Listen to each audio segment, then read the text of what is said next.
Energi bertambah kuat dan menjadikan anggota badan itu menjadi tenang kalau kita menyetor banyak kan. Energi kita lebih kuat.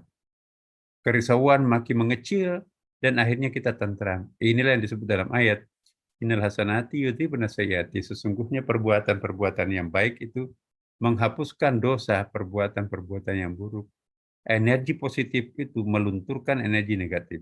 Itulah peringatan bagi orang-orang yang ingat. Ayat ini penting nih. Innal hasanati, jamak di sini loh Bapak. Bukan innal hasan, tapi al hasanat itu jamak.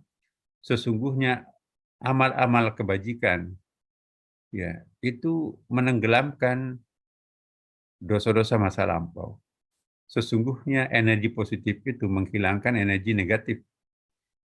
Tabungan rekening spiritualnya itu nanti akan menenggelamkan tabungan rekening negatif itu. Ya. Dampak penarikan ke fisik tadi itu tubuh secara total, ini fisik nih. Kalau orang itu, ya, kalau orang itu didominasi oleh energi negatif, penarikan melulu. Nah, bila darah amarah mengalir ke tangan, ya, energi negatifnya mengalir ke tangan, maka tangan itu mudah menyambar senjata atau alat-alat lain, lalu digunakan untuk menghantam sasaran, tembak, tusuk dia, tabrak dia. Itu gejolak daripada penarikan RTS. Terlalu banyak menarik saldo spiritualnya sehingga nggak ada lagi. Itulah yang membuat darah itu mendidih. Detak jantung meningkat. Jadi orang yang suka menarik tabungan spiritualnya, detak jantungnya itu cepat meningkat, banjir hormon adrenalin, membangkitkan gelombang energi yang cukup kuat untuk bertindak dahsyat. Saya ceraikan kamu. Udah, talak loh. Tempeleng istrinya, KDRT loh. Usir anaknya. Walaupun nanti belakangan menyesal. Itu orang proaktif, orang reaktif ya kan. Jadi orang reaktif itu dampak daripada terlalu banyaknya menarik. Ya. Jadi kalau kita menderita penyakit reaktif, obatnya apa? Penyetoran. Kenapa orang reaktif? Karena tabungannya habis. Nah, untuk mengobati, lakukanlah ibadah sebanyak-banyaknya. Insya Allah akan berhenti jadi reaktif. Muncullah perasaan sabar, muncullah tawakal, muncullah perasaan taubat, muncullah perasaan eh, penyerahan diri kepada Allah total.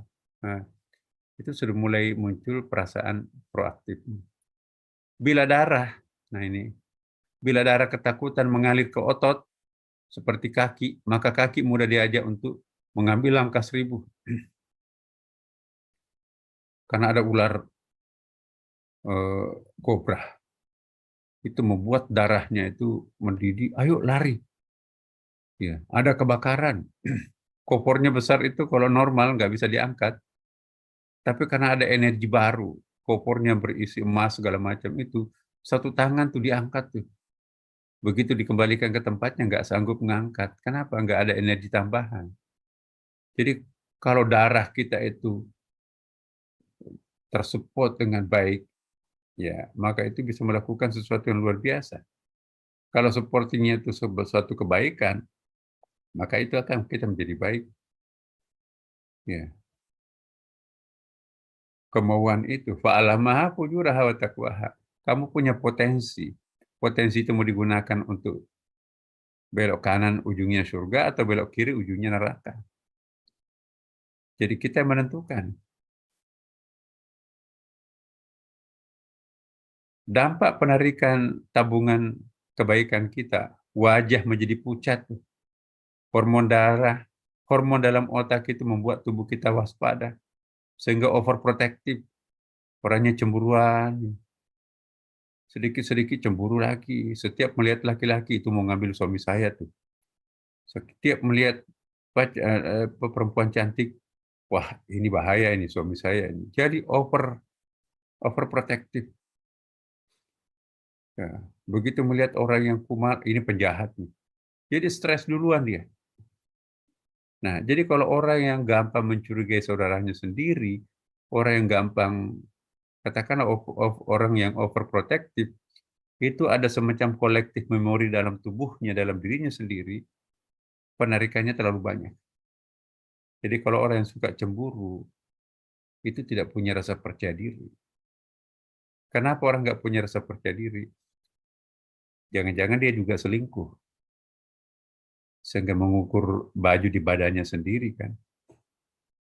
Hati-hati loh, gampang kita dibaca orang. Biasanya orang yang suka cemburuan, dia terlebih dahulu melakukan hal yang terlarang. Bukan suaminya yang salah. Dianya memang pernah melakukan macam-macam. Karena dia tidak ingin terjadi pada dirinya oleh suaminya, seperti yang pernah dilakukan terhadap suaminya orang lain. Maka itu gampang cemburuan. Hati-hati loh.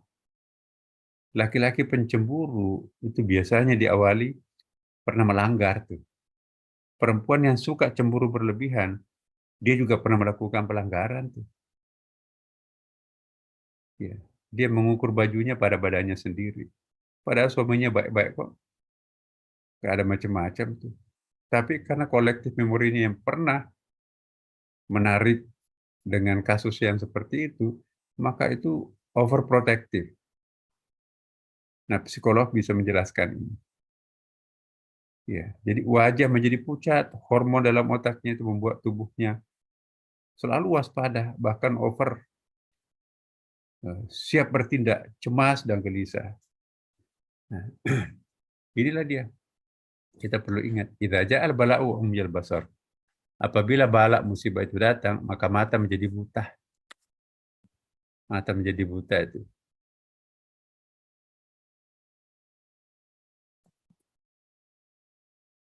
Hmm. Oh, kok kenapa tadi saya begitu ya?